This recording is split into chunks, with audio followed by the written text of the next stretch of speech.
Hello, David Zaritsky for the Bond Experience. Welcome back. We're going to talk about Bond and kind of the State of the Union. I'm here at the Edge, just ate at the Peak restaurant, and you never know who you're going to run into. Oh, Oh hello. my gosh, Oh. it's Martin. Martin, how are you, my friend? I'm very good, and I mean, what a place! What a spectacular place! It's it feels like being a Bond movie now. It's so spectacular here. It does, but you know something? It's a little windy, a little noisy. Let's go to a place that's a little bit more comfortable, shall we? Let's do that. Let's do it.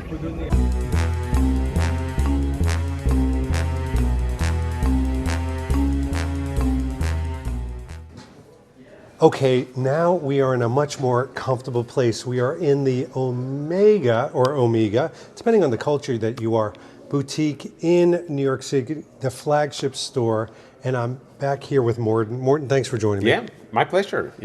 What are you in town for? Are you just here for vacation? Yeah, just on a vacation and catching up with good friends, and it's nice to be in New York, and maybe we'll try and see some of the Bond locations from Live and Let Die. So yeah, a lot of exciting things going on, but just relaxing. There's always Bond things to do everywhere you go if you're with Bond fans, wouldn't you say? Yeah, and I think it's like, New York, it's like, it's always, magical to come here, and it's like, now we are also, Bond-related place. We are. This is a very Bond. In fact, stories have it. I mean, I'm right now, by the way, watch check. I am wearing the Aquaterra from Skyfall. I just had it micro-adjusted for my wrist. It was a little bit too big. You've probably seen the video on me acquiring it, but other people, certainly much better known in the Bond world, have been here to pick up their Bond watches. This is where Daniel Craig came to pick up his Bond watch from No Time to Die. Oh, wow. So he's been in this hallowed halls. So it's a very special place to come. You need to go. But hey, I wanted to bring you in here because I always like to think of you as straddling the world of two separate things. You're a Bond fan, yes, but you're also a journalist and you're also an executive. You've been an executive with different type of outlets for the Nordics, for example. So I wanted to ask you, this is a bit of a state of the union of James Bond. A lot of people are questioning, like, what is going on with the world of James Bond?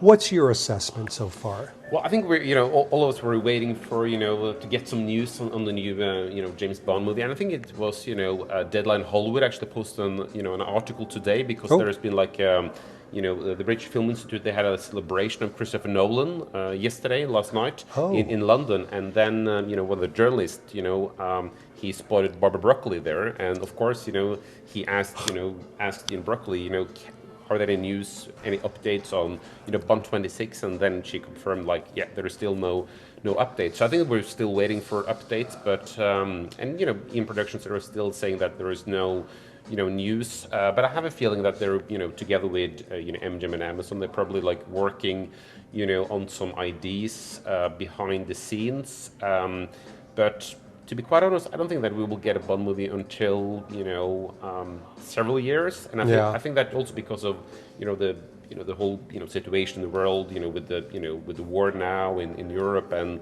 I think they the Broccoli's, they need to find out like what's James Bond's place in this world, and what should be the direction? Should it be like funny, tongue in cheek, or should it be like serious? Because it's quite a serious world right now. So let me ask you a question with that, because I mean, I guess the fundamental problem that I have is that, yes, we don't have a James Bond film, but in the same sense, when Barbara Broccoli says we haven't started, help us play the reality game.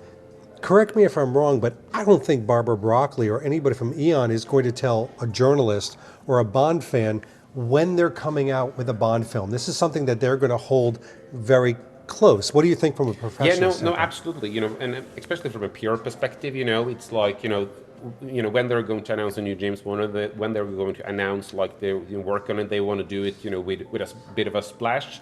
Yes. And so I'm positive that they're definitely working on a Bond movie, and developing it behind the scenes. But I think that whatever happens, with a new James Bond movie, when we will get some official updates. We'll be very surprised. It will be like a big reveal, right? And I think it's going to be interesting to see like how they're going to do it. With Bond 26, because I remember, or I think we all remember, like how Daniel Craig was revealed, Yes. back in 2005. And, that was like a big surprise for a lot of people. And they Right. had like this gigantic event at the Thames and, like a big press conference and what have you. So I think that, yeah, they will announce something when it's ready. And I think it's also, what's going on now is also part of a bigger picture because, Yeah. since Amazon spent so many billions acquiring, MGM, Yes. I think that they, when they announce a new Bond, they probably would love to like have several movies, Yeah. planned. And I'm also sure that Amazon would love to like explore the whole Bond world to a Right. bigger degree that they have, done up until now. But they have to stay within the confines. And I mean, one of the things I think people are very interested in the cadence of how these movies are rolled out. So there are so many people that will say to me, "Oh, David, I think an actor is going to be announced, or I think a director is going to be announced," when in reality, probably a writer needs to be announced Yeah. first, or a storyteller. But what do we need to know about the cadence of the creation of these Yeah, I think films? that if you go back, look at the history of the Bond movies. They have first and foremost they have revealed or announced like the release date and writers first and foremost because when they're going to plan the release date, like even in 2025 and 26, a lot of very good dates are already taken Right. by other franchises or big studio movies. But yeah, I think that the next thing is writers going to be announced, and I think we were a director. It's probably it's going to be not in the near future. Right. I guess. So, do you have, this is a very unfair question I'm about to ask, but he's in the industry, so I'm going to do it. Do you have a director that you would say, "Oh my gosh, this would be a fantasy director for me"? Yeah, I think that what I would love with with a new Bond director is like to find someone who's like like a huge James Bond fan. So I think and someone who's like used to making big movies and is also like very hungry. So Right. I think that one of my favorite directors would be like Christopher Nolan. Because he's also like a very good and talented action director. He's worked with a lot of the people like Right. Andy Hemming. He loves Yeah. Bond too. So Loves. and I think he's one of his all-time favorite movies is The Spy Who Loved Me. Right. So, but at the same time, I think that he would be maybe a too much of an obvious choice. But my all-time favorite, director for a new Bond movie would be Edgar Wright. And I think that at least I want, and I think you want it as well, like Right. the new Bond movie to be a little bit more tongue in cheek. We Yes, want fun. like fun. Get Exactly, back that's to the keyword. fun, And I think yes. that Edgar Wright is he's always like British director. Yes. He's made like action comedies. And he's also like a very big James Bond fan, and he's worked with Timothy Dalton and Pierce Yeah. Brosnan in the past.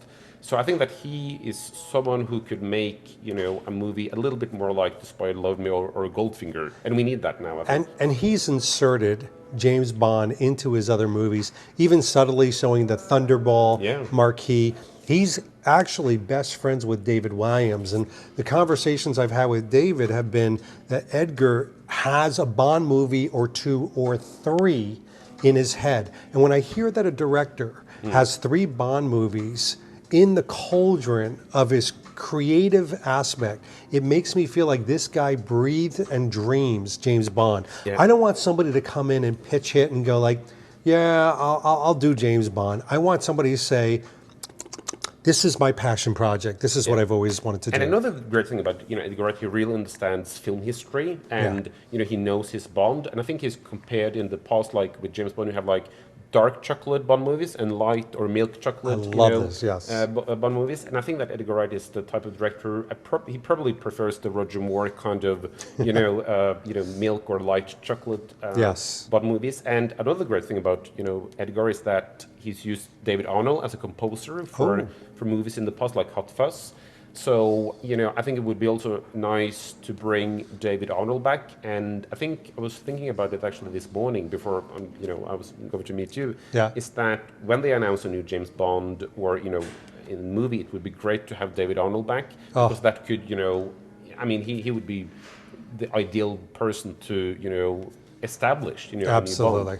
So, from somebody from the industry, there needs to be some sort of, let's say, an analysis of this is what's come before. So we have David Arnold, we have the Broccoli's, we have Eon, but then we want this sort of new aspect to it. How much of Bond should be really this new introduction versus we've got to hold on tight to some of the tropes that we love about James Bond? Yeah, I think that on a personal level, I would love the upcoming Bond movies to be more like more fun, more classic in a way. But at the same time, I have a feeling that the new the new James Bond, the new Bond movies, maybe whatever we expect, whatever we want, we won't get that. I have a feeling because it's like with Casino Royale, like a lot of people were very surprised that they ditched Pierce Brosnan and they got Daniel Craig instead.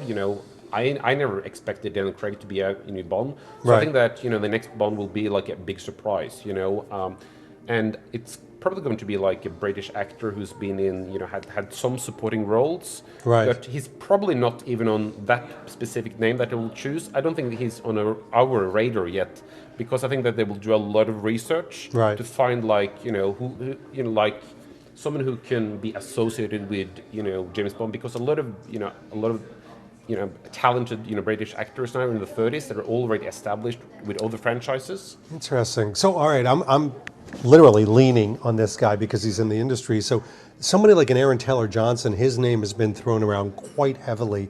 Do you think that that's almost not a reality because his name is too much at the forefront? Yeah, I think it would be like a perfect Bond, and he is like very charming. He's he has like he's very fit. He can handle the action, humor. Like he has like I think the full package.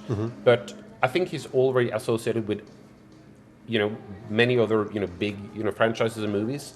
So I could see like the Broccoli's and the casting director It's too well known. the director choose someone like and introduce someone to the world, And if you look back in history, I think that obviously Roger Moore and Pierce Brosnan, they were probably the two only ones that were somewhat famous before they got. But they were TV actors. Exactly. Yeah. They weren't movie stars, and that's a good point. I mean, the one thing that the Broccoli's have been very successful, Eon's been very successful, is creating movie stars. Daniel Craig was not a movie star. None of these people were movie stars until they made the movie stars. So they may be looking for somebody. Aaron Taylor Johnson is a movie star. Yeah. They may be looking for an unknown actor that we really, like you said, it's not a blip on our radar, that they're saying we need to make them into a movie star. So James Bond is not about the actor. It's about the character. It's about the story. It's about the franchise. And I could see them going in that direction. Yeah, absolutely. But I think like, whoever will be in James Bond, it will be a big surprise when we, hear the rumors starting. We will be like, what, that name, and I think it's also, even though we both like, really would love, a guy like Edgar Wright to make a Bond movie. I also have a feeling that they would choose, because I think that the Broccoli, they love to like. Do something new with the franchise. They love to, be original. They want to take, risks. So I could also see them like, maybe it's time for a female, Bond director. Maybe they will go that route, because I think that they're doing that in the Star Wars universe now. So maybe they will do that. Like the new Rey movies. Yeah. So let's. All right. So this is 13 minutes in, 13 lucky 13. This is where we're going to get into some controversial discussion, but why not? We're friends here. So as a Bond fan, but also as somebody in the industry, I think there might be a high likelihood that our James Bond may change in accordance to, like you said, a female director, a Bond who doesn't use his charms, we'll just say it like that, his charisma to woo women, to get information, etc. That some of that Roger Moore type rogering is sort of depleted and neutralized. Is it a fear of yours as a Bond fan that our Bond may be neutralized in some way? Yeah, and I think also like what happened with the with the last Daniel Craig movies is that they let me put this, they challenged the formula quite a bit, and they stretched it a little bit too much. And I think that there is risk if you make the formula or like the movies, if you change it too much, then it's Yeah. not James Bond. So, for example, we talked about it earlier today, but like comedy and tongue-in-cheekness is such an important part of the Bond DNA. But in the Yeah. recent Craig movies, they kind of like it's less humor, less tongue-in-cheekness, and less one-liners, even though that was so important in the Bond movies up until Pierce Brosnan. Right. So I think that there's a danger if they change it too much, then it's not James Bond anymore. So and Barbara Broccoli and Michael Wilson, they always say that if they're in doubt, like where to go with the franchise, they say go back to Ian Fleming. So I think that it's important to I would love when, with the new Bond movie that every single frame could only be from that movie, meaning that it's distinguished Yes. James Bond. It's like it couldn't be from another movie. It has to be a unique Yeah. value proposition. And I will tell you that the one thing I will say with this is, to me, it's with James Bond and Bond 26, it's less about the story, it's less about the actor. For me, it's the feeling as a moviegoer.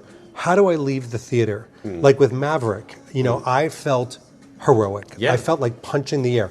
Godzilla -1, people felt, oh my gosh, I'm elated. It's the feeling that you have as a moviegoer. I know that we're so focused on making independent, unique films and flying by the seat of our pants to the left of everything that we know, but we've got to get back to what does the moviegoer want to feel Yeah. and experience in And I storytelling. think that you mentioned Top Gun Maverick. I think that's also a very good example that it's possible to make something that is fresh, but at the same time very true to like the original feeling that a lot of Yes. people when they saw the original Top Gun movie. And I think what the Broccoli's what they were very good at with the Brosnan movies. I think was like combining the modern with the old classic Yes. elements. And I think, for You're right. example, the fact that they got David Arnold as a composer, I mean, that was such a genius, choice because Yes. he was like honoring the John Barry tradition, but at the same time he was moving, and making like a contemporary, like modern music as well. So I think it's possible to combine, the old with the new, but I think that they should be very careful to, not change it too much. Right. And I think also like, to be quite honest, if they change, personally, like if they, continue in the same path as the Craig movies, I mean, I don't know if it's possible to change it more, if you know what I mean, Sure. Well, it's interesting you say that because, I mean, I feel like, and this is a lot of people saying this isn't just me, a lot of people say Die Another Day. Now, this is going back to 2002, was sort of the last of the fun James Bond movies. The Daniel Craig era was more about, it's a little bit more dour, and I love the Daniel Craig movies. I love them, love them, love them. But I will say that they're a little bit more hardtack and serious, whereas I think the public, the audience, where we are in the world today, we need a little bit of levity, a little bit of celebration, and that type of feeling. Yeah, absolutely, and especially in like you said, in the world we're living in now, and it's often it's very very dark, but we need heroes, That's a good way to put it. And I think it also like we. It's probably never been as important these days to like, go into a movie theater and have that feeling like, pooh, there is like someone who can actually save us because, from, all the crazy stuff, happening in the world right now. I say to everybody, when anybody, even a non-Bond fan, someone at work, for example, says, why do you love James Bond so much? I say it's about escapism. Yeah. It's about me leaving the stress and pressures of the world and finding this heroic moment that I can then almost project myself into as a character of the story. And so I love that you focused on that. Yeah, no, exactly. And I think it's, but, like I said earlier, I think that they might do something that we probably wouldn't like. Maybe they will change things up because it's the Broccoli's like to do that these days. But also, what I would love with the new Bond movies is that I want the Bond movies to be like #1 in the action genre. And I have to say, like in recent years, I think that what they have done with the Mission Impossible movies, they have really flexed all the action muscles. And obviously, Yeah. Daniel Craig, he is not Tom Cruise, but I think that it's interesting, like when the Craig movies turned become less Bond and more like drama and a little bit soap opera and No Time to Die. Right. And then the Mission Impossible movies, they're so like an opportunity, and it become more and more Bondian, Yeah. And I think that's kind of like fascinating. And so I hope I love that that. that the new Bond movies, like personally, like if they retake or rechannel a little bit of that, So funny you're saying this too, because when I was watching the new Mission Impossible yeah, film with Danielle, I said, "What?" At the end of it, I said, "What did you think?" And she goes, "I'm so stressed out," and I'm like, "Oh my gosh."